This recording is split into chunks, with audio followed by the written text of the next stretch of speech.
নমস্কার বন্ধুরা, প্রেরণা বাংলা মোটিভেশন চ্যানেলের আজকের পর্বে সবাইকে আমন্ত্রণ।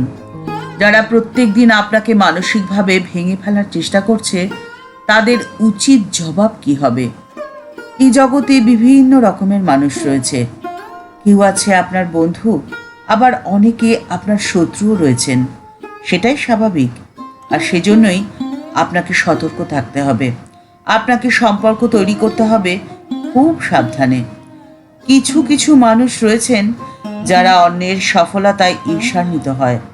তারা নানানভাবে চেষ্টা করে সেই মানুষটার মনের জোর কমিয়ে ফেলার। এই ধরনের মানুষ আপনার আশেপাশেও থাকতে পারে।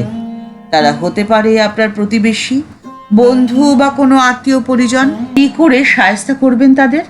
তার রয়েছে মাত্র দুটি উপায়।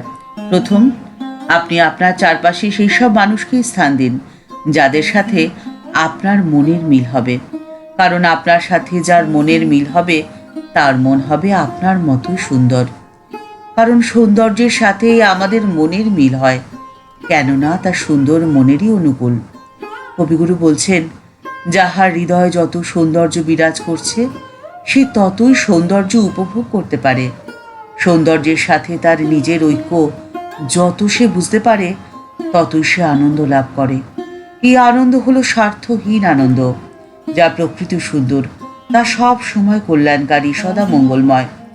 ক্ষুদ্র স্বার্থকে বিসর্জন দিয়ে বৃহত্তরকে আলিঙ্গন করার মধ্যে যে আনন্দ অনুভব করা যায়, তার মূল্য অসীম। জীবনের ক্ষুদ্র পরিসীমার মধ্যে সব থেকে গুরুত্বপূর্ণ হলো নির্ভেজাল আনন্দ লাভ। আপনি সেই কাজই করুন যা আপনাকে সব থেকে বেশি আনন্দ দেয়, আর সেই মানুষটিকেই আপনার জীবনে স্থান দিন, যার সান্নিধ্য আপনাকে আনন্দময় করে রাখে। যেখানে আনন্দ, সেখানেই সুন্দর, আর যেখানে সুন্দরের উপস্থিতি, সেখানে বহু মানুষ এক সূত্রে বাধা পড়ে যায়। বিদেশিনী মার্গারেট এলিজাবেথ নোবেল বা ভগিনী নিবেদিতা, তিনি মায়ের কাছে বিশেষ আদর যত্ন পেতেন। তাকে পাশে বসিয়ে মা কুশল প্রশ্ন করতেন। কিন্তু মজার কথা এটাই যে কেউ কারো ভাষা বুঝতো না। একজন উচ্চ শিক্ষিতা আইরিশ কন্যা, আর আরেকজন পল্লী বাংলার সাধারণ গৃহবধূ। একজন অপরজনের ভাষা না বুঝলেও ভাবের আদান প্রদানের কোনো অসুবিধাই হতো না। তৎকালীন পল্লী বাংলার আচার বিচারের বাধা বা গ্রাম্য বিধি নিষেধ ভগিনী নিবেদিতাকে মাতৃস্নেহ থেকে বঞ্চিত করতে পারেনি। মা যখন দক্ষিণ ভারতে গিয়েছিলেন, সেখানেও সেই একই ঘটনা দেখা গেছে। আর দ্বিতীয় উপায় হলো, আপনি নিজেকে ক্রমশ সুন্দর করে তুলুন। তাহলে আপনার স্পর্শে আপনার চারপাশের সমস্ত ক্ষুদ্রতা, সমস্ত মলিনতা, সমস্ত অসুন্দর ক্রমে সুন্দর হয়ে উঠবে। কারণ যা সুন্দর তার স্পর্শে অন্যেরাও সুন্দর হয়ে ওঠে। সুন্দরের ধর্মই যে তা। যেখানে সুন্দর আছে, সেখানে তো প্রেমও আছে, আর সেই প্রেমের স্পর্শে শত সহস্র পাষাণ হৃদয় পরিবর্তিত হয়ে যায়। জয়রামবাটির কাছে শিরোমণিপুর বলে একটি গ্রাম আছে। সেখানকার বাসিন্দারা একসময় তুতের অর্থাৎ রেশম কীটের চাষ করে জীবিকা নির্বাহ করত। এক সময় বিদেশি রেশমের সঙ্গে প্রতিযোগিতায় তা বন্ধ হয়ে গেল, আর এই চাষিরা তখন নিরুপায় হয়ে পেট চালানোর জন্য ডাকাতি আরম্ভ করলো। তুতে ডাকাত হিসেবে তারা কুখ্যাত ছিল, আর তাদের ভয়ে গ্রামবাসীরা ভীত সন্ত্রস্ত হয়ে থাকত।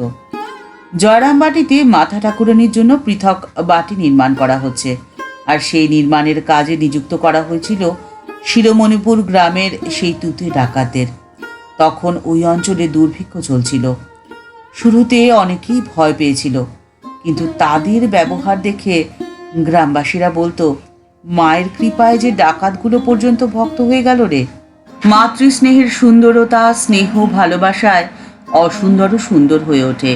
যেমন শুয়োপোকা থেকে রঙিন প্রজাপতির পরিবর্তন, এ তো প্রকৃতির নিয়ম।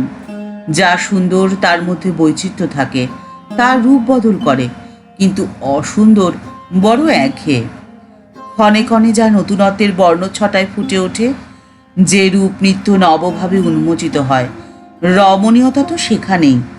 প্রকৃত সৌন্দর্য বলে তো তাকেই। আপনি নিজেকে যত সুন্দর করবেন, ততই আপনার চারপাশ পরিপূর্ণ হয়ে উঠবে সুন্দর মনের মানুষে।